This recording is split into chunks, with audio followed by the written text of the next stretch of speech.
మన జీవితాల్లో మార్పు, మన పిల్లల జీవితాల్లో మార్పు, మన కుటుంబాల్లో మార్పు, లేకపోతే మన వ్యాపారంలో మార్పు, హెచ్చింపు, ఆశీర్వాదం అనుభవించాలని ప్రార్థన లేకుండా జరగదు. మీకు జీవమును సమృద్ధి జీవం ఇవ్వడానికి వచ్చాడు. ఇది దేవుని యొక్క ఉద్దేశం మన పట్ల, ఇది దేవుని యొక్క చిత్తము. కానీ దేవుని యొక్క ఉద్దేశము, దేవుని యొక్క చిత్తం మన పట్ల జరగకుండా ఆటంకపరిచేవాడున్నాడు. వాడిని జయించాలంటే మనం ప్రార్థన చేయాలి. ఎప్పుడో ఒకసారి అప్పుడప్పుడు ప్రార్థన చేస్తే కుదరదు. అపోస్తల కార్యం 1వ అధ్యాయం 14వ వచనం చూడండి. 13, 14 చదవండి.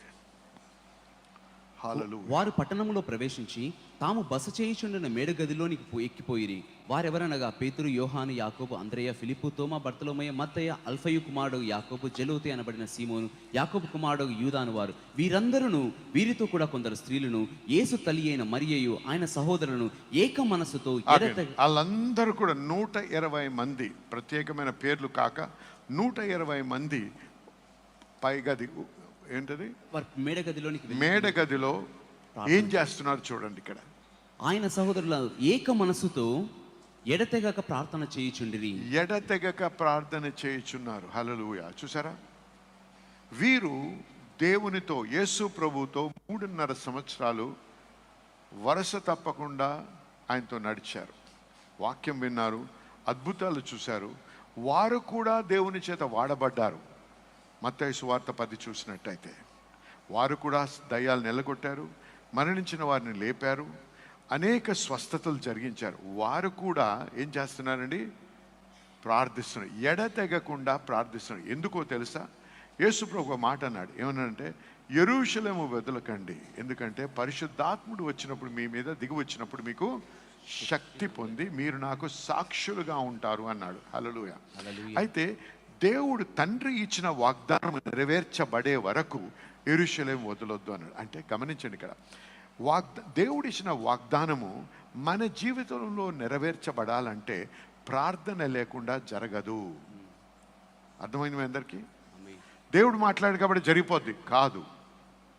అనేక సార్లు దేవుని యొక్క ప్రవచనాలు మన జీవితాల్లో జరగకుండా ఉండడానికి కారణము అబద్ధ ప్రవక్తుడు కాదు.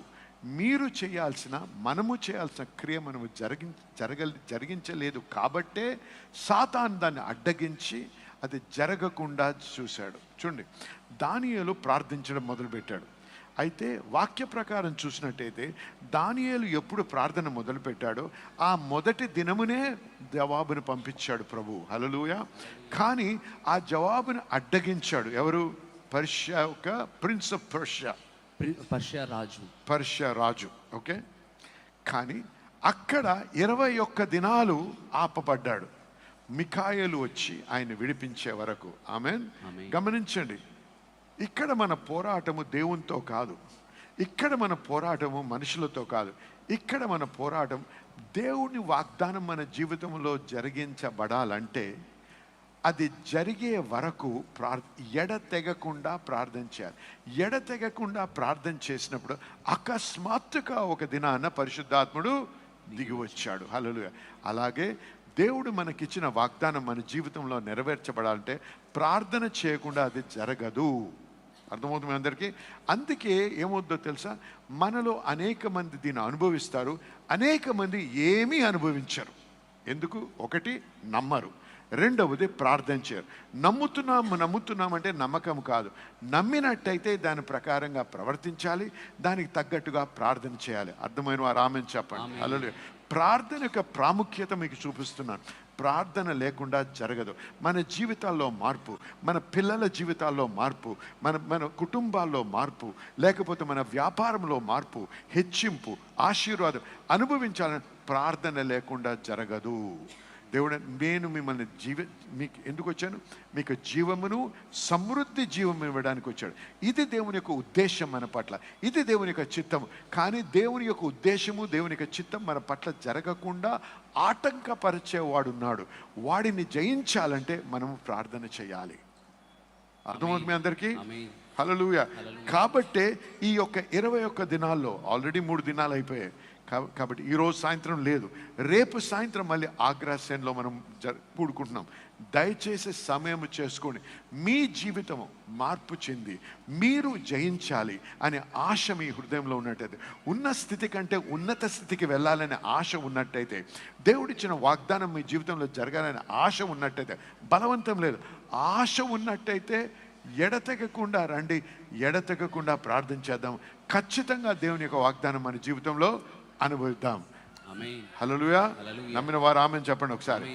ఆమెన్. దయచేసి సమయం చేసుకొని అన్నిటినీ పక్కగా పెట్టండి. 21 దినాలే, సంవత్సరంతో అడగటం లేదు. ఈ 21 దినాలు ప్రత్యేకించి రండి, ప్రార్థన చేద్దాం, జీవితాల్లో మార్పు చూద్దాం, పరిస్థితుల్లో మార్పు చూద్దాం, హృదయాల్లో మార్పు చూద్దాం, శరీరాల్లో మార్పు చూద్దాం. దేవుని యొక్క కృపను మనం అనుభవిద్దాం. ఆమేన్.